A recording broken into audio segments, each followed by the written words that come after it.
மகாதேவா, நான் ஒரு தாயாவேன். என்னால் அமைதியாக இருக்க இயலாது. நான் சென்று அவனை பார்த்தாக வேண்டும். கார்த்திகேயனுக்கு ஏதேனும் ஆபத்து நேர்ந்திருந்தால்? கௌரி, காலங்கள் என்பது மகா காளியும் மகா காலனே ஆவர். நீ நினைத்தால் கார்த்திகேயனை வசப்படுத்தி வைத்திருக்கும் அந்த நபர் யார் என்பதை அறிந்திருக்க முடியும் பார்வதி. அந்நிகழ்வு நடைபெறும் ஸ்தலத்தையும் நீ அறிய முடியும். அவை அனைத்தையும் அறிவது உனக்கு கடினம் அல்ல. ஆனால் ஓர் உண்மையை பற்றி நீ நன்கு அறிவாய் பார்வதி. நிகழும் அச்செயலுக்கு தொடர்புடைய அந்த நபர் ஓர் மாபெரும் வரத்தை பெற்றிருக்கிறார். எனவேதான் அக்கர்மமும் அதற்கான பலனும் நம் பார்வையில் தெரிவதில்லை.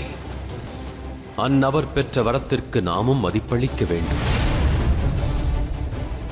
பெற்றோர் என்ற முறையில் புதல்வனை எண்ணி வருந்துவது இயல்பான உணர்வாகும் பார்வதி. எனினும் எக்கணமும் நாம் அவனுக்கு பாதுகாப்பு வழங்குவது சாத்தியமல்ல. ஏனென்றால் நான் பாதுகாப்பு வழங்கினால் வரம் பெற்றவர்கள் வஞ்சிக்கப்படுவார்கள்.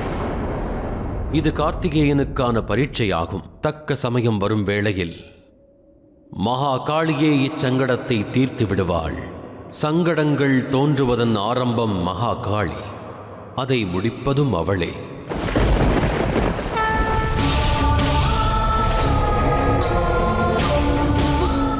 ஒரு மாவீரன் எப்படி யுத்தம் புரிவான் என்று நான் அறிவேன். முதலில் நமது மனதின் சக்திதான் உடைகிறது. அதன் பிறகு உடலின் பாதுகாப்பானது நிரந்தரமாக முறிந்து விடுகிறது. இந்த யாகமும் தங்களுடைய இந்திரியங்களை முதலில் வசப்படுத்தும். அதன் பிறகு தாங்கள் நான் என்ன கூறுகிறேனோ அதை மட்டும் தான் செய்வீர்கள். இல்லை, இந்த யாகத்தின் நோக்கம் என்ன? என்னிடம் கூறுங்கள். கூறுகிறேன். ஆனால் அதற்கு முன்பு நான் தங்களிடம் ஒன்றை கூற விரும்புகிறேன். தேவயானையை காப்பாற்றியதற்காக நான் நன்றி கூறிக்கொள்கிறேன். தாங்கள் இல்லை என்றால் நான் வாழ்க்கையில் இரண்டாவது முறையாக அவளை இழந்திருப்பேன். நான் அவளை இழந்து விட்டேன் என்று தான் நினைத்தேன்.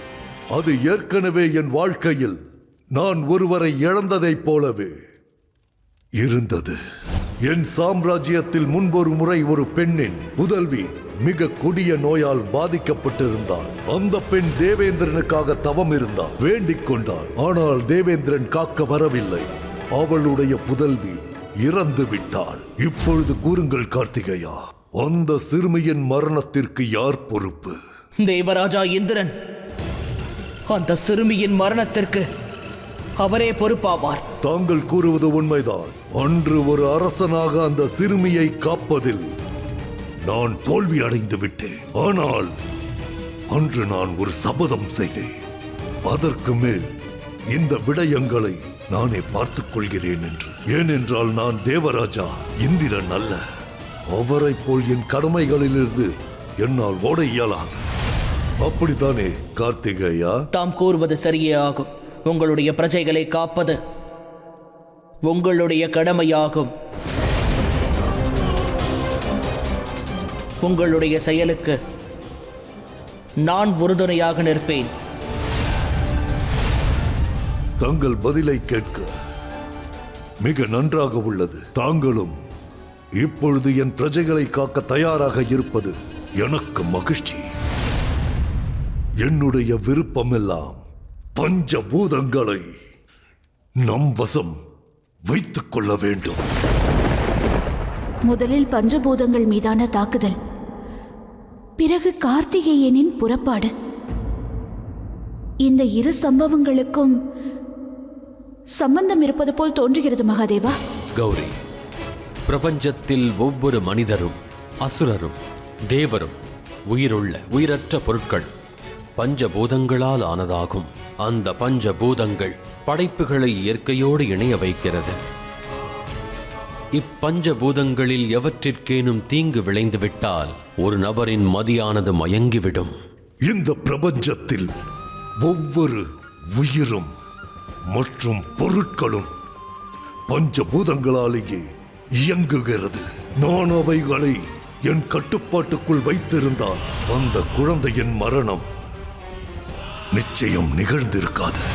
நீங்கள் எழுப்பிய கேள்விக்கு இப்பொழுது நான் பதில் கூறுகிறேன். இது ஒரு மாவீரனுக்கானதாகும். அவர் பஞ்சபூதங்களை என் முன்பு கொண்டு வர சபதம் செய்வார். எனக்காக அவர் போர் புரிவார்.